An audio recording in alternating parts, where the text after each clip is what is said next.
natwe gushigikira umurimo w'Imana kugira ngo dushobore guterana intege cyangwa se gutiyana moyo mu ijambo ry'Imana. Amen. Ijambo ry'Imana niryo rituma kuri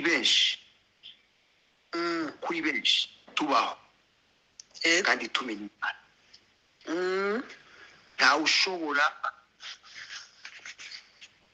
kumenya Imana, ntawe ushobora kumenya iby'Imana itwifuzaho bidaciye mu ijambo ry'Imana. Ariko ni mu ijambo ry'Imana gusa niho dushobora kumenya Imana. Kandi mu ijambo ry'Imana gusa niho dushobora kuvuganira n'Imana mu masengesho. Imana ifite inzira nyinshi zo kuvugana n'abana bayo. Ifite inzira nyinshi zo kuvugana n'abakozi bayo mu masengesho, mu ijambo ry'Imana. Rero ndabashimiye mwese kubana natwe kuri uyu musozi muri kino gitondo kugira ngo duterane intege muri iri jambo ry'Imana. Amen. Ijambo ry'Imana rishobore kutwibutsa uko tubayeho mu Mana.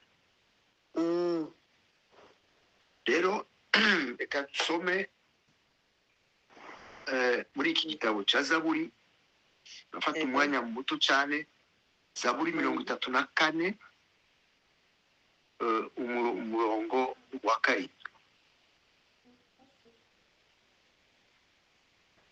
Nimba Pastor Eric arahari, namwumvise ngira ngo ashobora kudufasha cyangwa wundi soma neza Zaburi ya 34 igice cya 7. Yego. Umurongo umwe.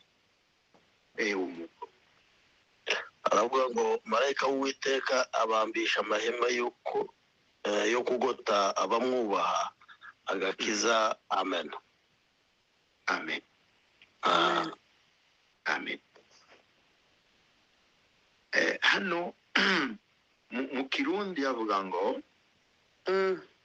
umumarayika w'Uhoraho ashagaje impande zose abamwubaha akabarokora. Bwana asifiwe sana. Amena. Kama naweza kusema mu Kiswahili, Sema sikia Kiswahili. Biblia inatuambia, ndio, Biblia inatuambia malaika wa Mungu anazunguka wamwaminio wote na kuwalinda. Amen. Malaika wa Mungu anawalinda wamwaminio wote na kuwalinda. Ni kusema ukiwa pamoja na Mungu, ukiwa upande wa Mungu, lazima Mungu atakushughulikia, atakulinda na kukuepusha na mabaya. Amen. Biblia inasema ngukuboko k'Uhoraho ubana n'abamwizera bose. Mkono wa Mungu unakuwa juu ya wale wote wanayemwamini. Ni ukuvuga ngo uri kure y'Imana, utizera Imana, ubayeho nk'inka, ubayeho nk'inkoko. Unakuwa hapo tu, shetani anakulinda na kuongoza, siku moja na kula na kuua. Ariko ngo abari mu ruhande rw'Imana, abizera Imana, abakunda Imana, abamarayika bo mu ijuru b'Imana baba mu ruhande rwabo. Amen. Akarindwa n'abamarayika. Ni ukuvuga ngo niwo murimo bajejwe kukurinda wowe wizera Imana ukunda Imana. Niwo murimo bajejwe, nta wundi murimo. Bagendana nawe aho ugiye hose, aho uca hose, aho ugeze uyu munsi, nibo ni ku bwabo. Ni ukuvuga ngo ijisho ry'Imana riri kumwe nawe. Yego. Abamarayika bo mu ijuru, abamarayika b'Imana bari kumwe nawe, bari mu ruhande rwawe, wanakuzingira kwa neema ya Mungu. Yego. Rero twige gushaka Imana, twige kubana n'Imana, twige kugendera n'Imana, kugira ngo Imana yohereze abamarayika bo mu ijuru baturinde kugeza aho imyaka y'Imana izoshakira, aho Imana izoshakira kubana natwe. Amen. Buriya kubana n'Imana no kugendera n'Imana bituma Imana ikongera imyaka yo kubaho. Yego. Imana ikongera imyaka yo kubaho kubera ko ugendana n'Imana mu kuri, uyubaha. Yego. Ntukenyuke. Bibiliya, nasomye Bibiliya y'ikirundi ivuga ngo gukenyuka ni ukuvuga ngo gupfa hataragera. Yego. Abanyabyaha benshi barakenyuka, ni ukuvuga ngo bapfa hataragera. Yego. Ariko ubana n'Imana, ukuboko kw'Imana kuba kugendera hejuru yawe, kubana nawe muri byose, muri byinshi. Aho ugeze uyu munsi, ibyo urimo uyu munsi, ni kubw'ubuntu bw'Imana. Uko ubayeho uyu munsi ni kubw'ubuntu bw'Imana. Birashoboka kuba utabibona, birashoboka. Birashoboka kuba utabona abo marayika, utababona n'amaso, ariko mu buzima bwawe hari ukundi kuboko ubona, hari ukundi kuboko kw'Imana ubona. Amen. Mu by'Imana yagukoreye, mu byiza Imana yagukoreye, Yego. mu bwiza Imana yaguhaye, Yego. uwo murimo urimo uyu munsi, aho uri uyu munsi, Yego. ni ukuboko kw'Imana. Amen. Haleluya. Amen. Amen. Ni ukuboko kw'Imana, ni ubuntu bw'Imana. Ntabwo ari kubw'umuryango wawe, ntabwo ari kubw'amashuri yawe, ntabwo ari kubw'amafaranga. Oya, ni kubw'ubuntu bw'Imana gusa. Niho nicyo gituma uriho. Yego. Hari abarwaye igihe gito cyane barataha, ariko wowe wararwaye igihe kirekire kandi urwara indwara idashoboka, Yego. itanakira, bavuga ko itakira, ariko kugeza uyu munsi bimaranye imyaka 30 kandi uriho. Imana ubayeho neza, una hali nzuri kwa neema ya Mungu. Amen. Kwa sababu wa malaika wa Mungu wako upande wako. Ndio sababu unalindwa na Mungu. Bwana asifiwe sana. Amen. Jana nilifurahi sana kwa mtumishi wa Mungu. Kwa neno alitufundisha. Nilimpenda sana. Sijui lakini kiroho tu nilisikia kumjua. Amen. Acha niwaambie. Hiki kikundi chetu ninawapenda sana. Tena sana. Nasi tunakupenda mtumishi wa Mungu. Asante sana. Amen. Nikikosa kuingia kwa maombi saa 11 kusema nishiriki pamoja na wengine, sisi yake mzuri. Nafuata audio, lakini si kama vile nafuata mtumishi live. Kabisa. Mungu ambariki sana. Mungu akiniwezesha na mimi nitachangia. Amen. Kwa mchango Mungu alimtumia kuweza kusema siku ya jana. Amen. Amen. Amen. Acha nikwambie, kama ndugu yangu unapendwa na Mungu, wewe uko upande wa Mungu, lazima Mungu atakuwa upande wako. Tena lazima Mungu atakuongeza miaka ya kuishi kwa sababu unampenda na kumtumikia.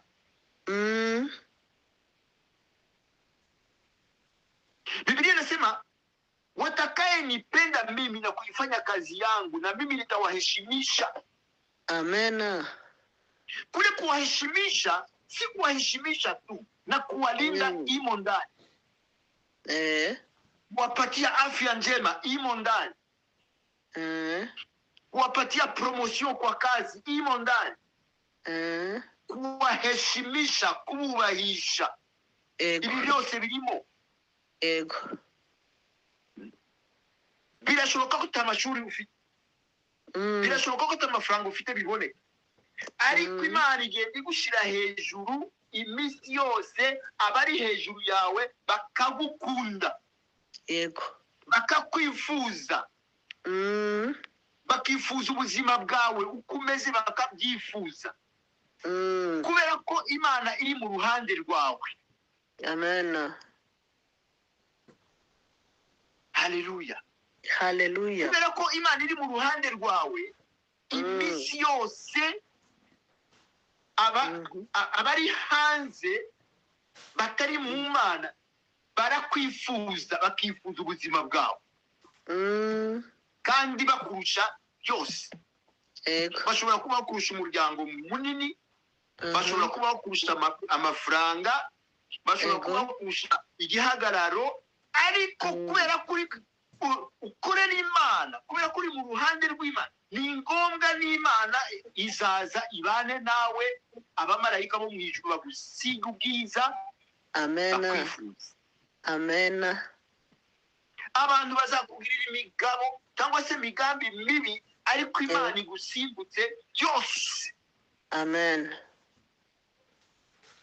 Buriya iyo uhagurutse gukorera Imana, Shetani nayo irahaguruka kukurwanya. Irahaguruka kukurwanya. Iyo uhagurutse gukorera Imana, hari n'abandi bo muryango wawe bahaguruka kukurwanya.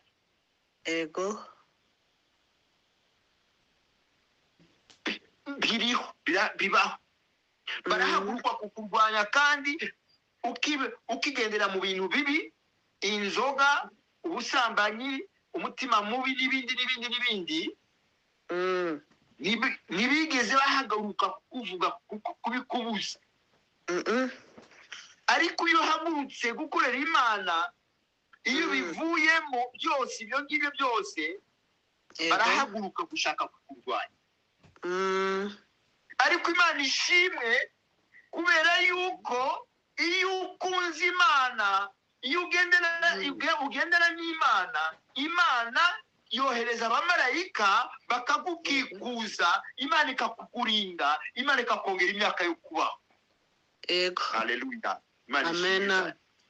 Amen. Turabona muri Bibiliya abantu benshi bagendanye n'Imana. Ukuntu Imana yagendanye, yakomeje kujana nabo no kubarinda no kubongera imyaka yo kuba. Ndakwifuriza kubana n'Imana. Amen. Ndakwifuriza kugendana n'Imana, kugira ngo uzagire ubuzima bwiza. Amen. Kugira ngo abazakubona bose, abazakureba bose bakwifuza, bifuza ubuzima bwawe. Amen. Bifuza uko umeze, kandi atari na kimwe wahitaji maisha yako na hauwazidi kitu hata kimoja.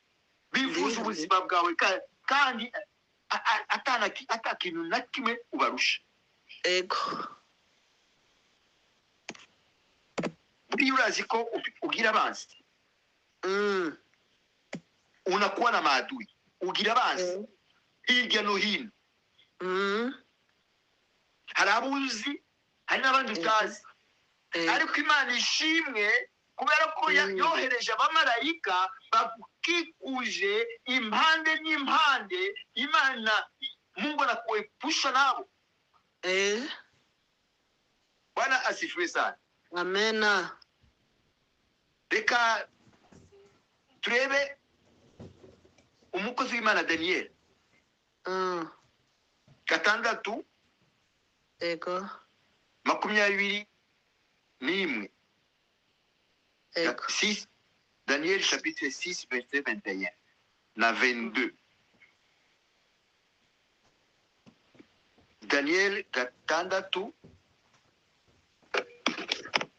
21 na 1 na 22.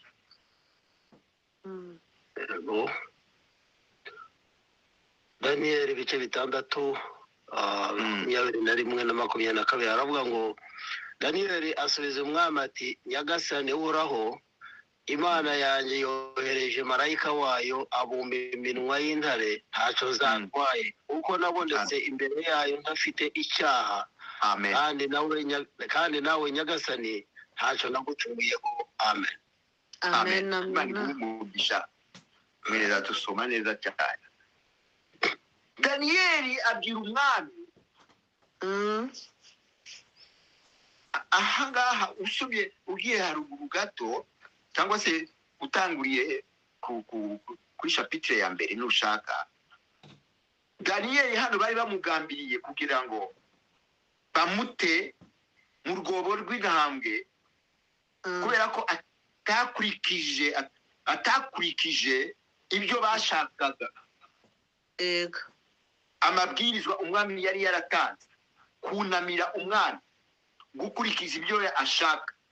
Ego. Ariko Daniel kubera ko yubahaga Imana, yakundaga Imana, ntabwo yashakaga kuva mu mabwirizwa y'Imana. Ntabwo yashakaga kuva mu mategeko y'Imana. Ego. Urumva? Yasengaga Imana y'ukuri. Ego. Imana yumva kandi Imana ikora ibitangaza. Bikabarya mu mutima, bikabababaza. Ego. Rero bamufatira imigambi mibi yo kugira ngo bamute mu rwobo rw'intambwe. Rw'intare. Urakoze cyane mama. Kugira ngo bamute mu rwobo rw'intambwe. Rero Daniel ntabwo yarwanye. Hakupigana. Kwa sababu alikuwa anamtegemea Mungu, alikuwa anamheshimu Mungu, na mfalme mwenyewe akampenda, lakini alishindwa kwa sababu ilikuwa ni amri, ilikuwa ni sheria. Ego. Byaramunaniye kubera ko yari amaze gutanga itegeko kandi kugira ngo ave mu itegeko yari yatanze ntabwo byari kumworohera. Ego. Aremera. Umwami akamwambia Daniel mtumishi wa Mungu, aramubwira Daniel mukozi w'Imana. Ni nkuko yamusabye imbabazi. Ego. Aragenda ati genda. Imana yawe ukorera. Haleluya. Amena. Imana yawe ukorera. Ego. Genda ikurinde. Ego. Genda ikurinde uriya mwobo w'intare. Amen. Kandi niko byagenze. Ibyo yatuye niko byagenze. Izo ntare bari bamaze iminsi igihe kirekire batazigaburira. Kubera ko bari bafite imigambi yo gutereramo Daniel kugira ngo zimurye, zimwice, aveho. Urumva ko nawe uyu munsi ushobora kubura aho ngaho. Ego. Usenga Imana yawe. Ego. Udatuka umuntu. Ata muntu uvuga nabi. Ego. ugenda witonze mu bintu byose usenga Mhm. imana Yego. imana ikohereza abamarayika bayo kugira ngo bakurinde Yego. abantu bakwanke bakuvuge nabi bagucafuze ariko imana nayo ibe mu ruhande rwawe ikwiteho igushyire hejuru abandi bagukunde Yego. ufite abanzi reka nkubwire Mm. kandi n'abandi banzi mubana mugendana musengana Yego. bibaho ariko imana nayo irakwitayeho Yego. imana iragukunda Mm. kubera ko uyikunda uyikorera kubera ko wayigize inshuti Yego. ya wayigize inshuti imana wagize neza wahisemo neza guhitamo imana kugira ngo ubane nayo ugendane nayo Yego. bwana asifiwe sana Amen. Amen. imana ni nziza imana itugirira neza ku munsi ku munsi Yego. daniyeli baramufata bamuterera mu rwobo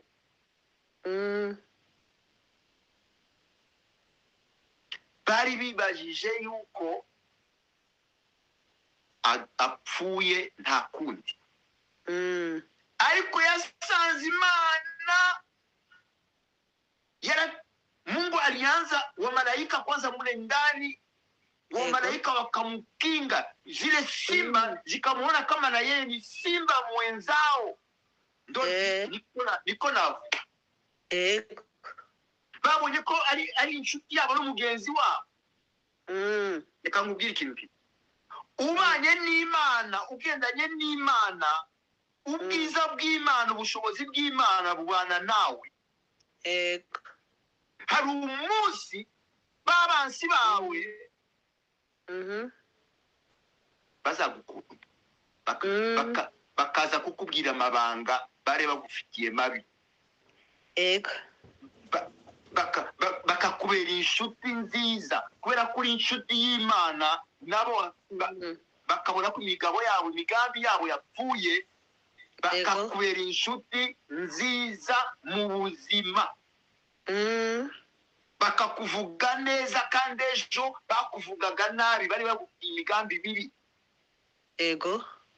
yesu nashimwe cyane Amen. nasomye iri jambo riramfasha numva yuko nshoboye kurivugana nawe mwene data kugira ngo ngutere intege nikutie moyo katika hili neno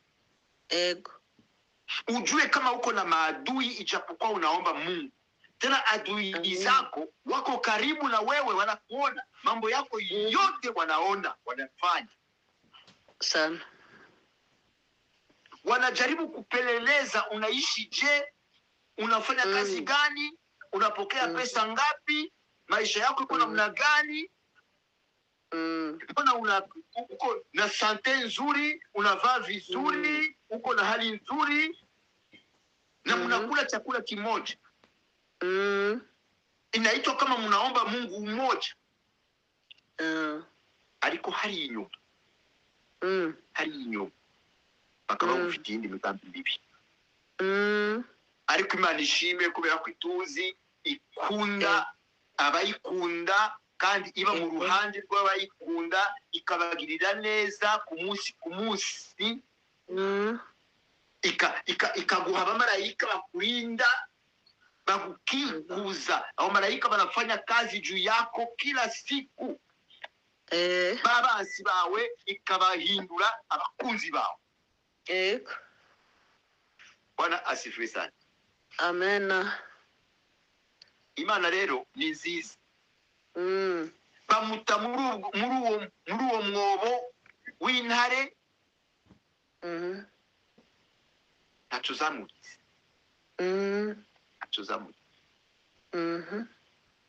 ariko imana ni nziza imana ni nziza yabanje koherezamo abamarayika Yego. kugira ngo izo ntare ntizigire icyo zimubwira.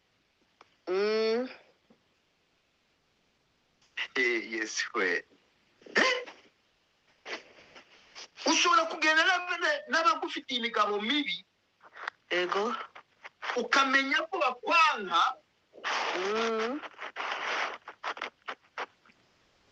Hari umugani nigeze kumva ntugira ngo uriho ngo umuntu akwereka ko akwanka nawe ukamwereka ko ubizi. Niko umugani uvuga ngira.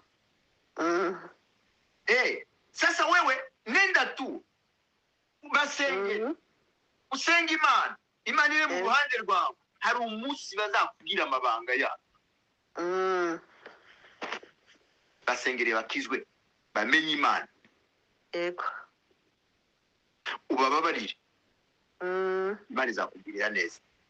Amen. Turabona abakozi b'Imana benshi muri Bibiliya bagendanye n'Imana, bubasha Imana, Imana ibashira hejuru. Dukunda Imana rero. Yego. Ugendane nayo, nayo itwiteho, itugirire neza, iduha amagara meza, iduhe kuyikunda cyane cyane no kuyikorera. Yego. Bwana asifiwe sana. Amen. Daniel bamuta mu rwobo rw'intare, avamo ari muzima. Ababikoze bahawe igihano. Yego. Imana ishimwe cyane. Ababikoze nibo bahawe igihano, ariko Imana ikomeza kubana nayo mu bushobozi bwayo, kubw'ubuntu bwayo. Rero usivunjike moyo ndugu yangu, usivunjike moyo. Imana irakwitayeho kandi ukuboko kwayo kurakomeza kubana nawe muri byose. Amen. Nimba ijambo ry'Imana rivuga ngo nidutinye, Imana iri kumwe natwe. Yego. Ni ukuvuga ngo yizere iryo jambo, ugendane nayo mu kuri no mu kugororoka, uzabona ubwiza bw'Imana amaherezo, uzabona impinduka y'ibyo ngibyo. Amen. Nuko umunyabyaha abona ibibi bimuhindukiye, ni nkuko nawe uzakomeza ubona ibyiza bikuzaho kandi utabibujije. Yego. Kwa kuboko kuri ruhande yawe, utabonesha amaso yawe, uzakomeza kukugirira neza. Yego. Urarinzwe n'Imana. Imana irakwitayeho.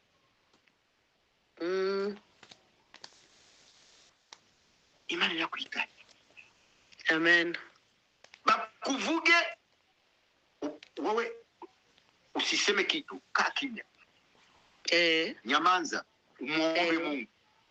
Mwambie Mungu, niongeze nguvu ya kukupenda Bwana, niongeze nguvu ya kukutumikia, niongeze nguvu ya kutembea pamoja na wewe. Utaona siku moja wanashindwa. Amen. Mungu anaendelea kukuweka juu. Amen. Uko bazakomeza bakuvuga bagucafuza, niko Imana izakomeza igushira hejuru, igusiga amavuta. Imana yacu ni nziza kandi irumva. Yego. Ni nziza kandi irumva, igira neza. Nimba Ezekiya yongeje imyaka yo kubaho, nimba Imana yaramurinze, nawe izakurinda. Yego. Nawe izakongera imyaka yo kubaho. Amen. Ezekiya yabanye n'Imana, yagendanye n'Imana mukuri, mu kuyubaha, mu kuyishyira hejuru. Umunsi bararwara, Imana irabibona, Imana irabimenya. Yego. imana ibona ko ari byiza rero ko yakwitahira neza mu mahoro kuko imana irabona ituma umukozi wayo Isaya ugenda ubwira umukozi wanje yitegure agiye gupfa ntabwo azaba imana irabikora imana irasinya ituma umukozi wayo Isaya aragenda ageze kwa Hezekiya akamfikishia ujumbe imuha ubwo imana yamuhaye ariko imaze kumuha ubwo butumwa Hezekiya ntabwo yemeranye n'ubwo butumwa imana yamwohereje imana yacu ifashe cyane amen kubera ko yagendanye n'imana kubera ko yubahaga imana kubera ko yakundaga imana ararira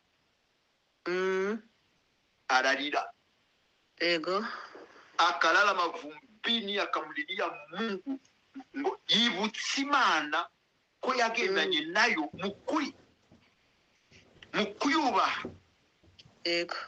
katika haki na kweli ararira cyane. Bibiliya ntabwo itubwira ngo yabikoze iminsi ingahe.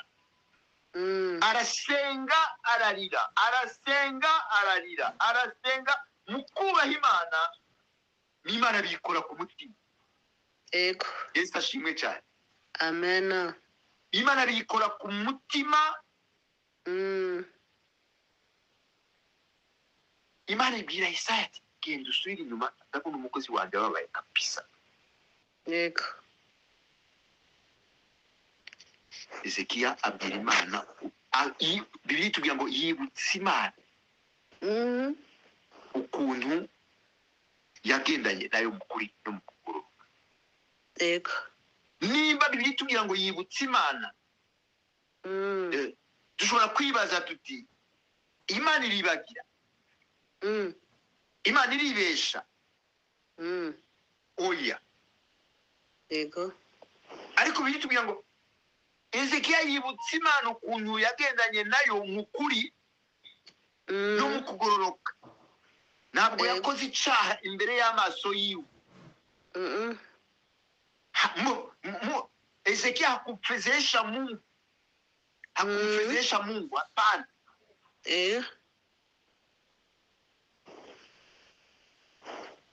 Mungu akamwambia Isaya, genda usubire inyuma ubwire umukozi wanjye,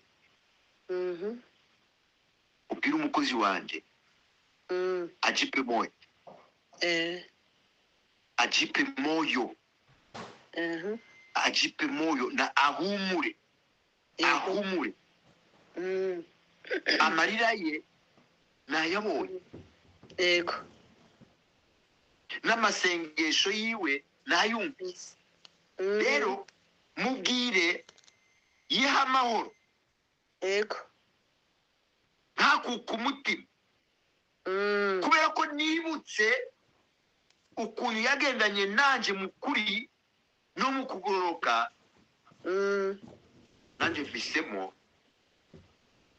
mwongera imyaka yo kubaho. Amen. Imana imwongera imyaka yo kubaho 15. Amen. Acha nikutie moyo asubuhi ya leo, ngutere intege muri iki gitondo. Imana izabone amarira yawe, izumva amasengesho yawe, ikongera imyaka yo kubaho no kuyikorera. Amen. Ariko ibyo bizaba gute? Bizagenda gute? No kugendana n'Imana mu kuri no mu kugororoka. Amen.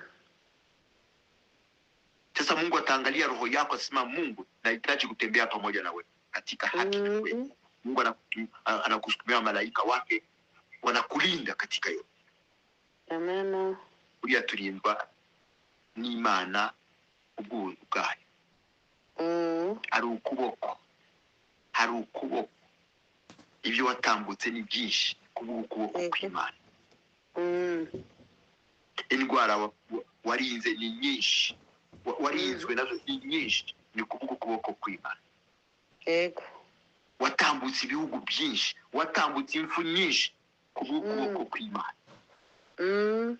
Abamarayika ntubabona, ariko Imana irabizi.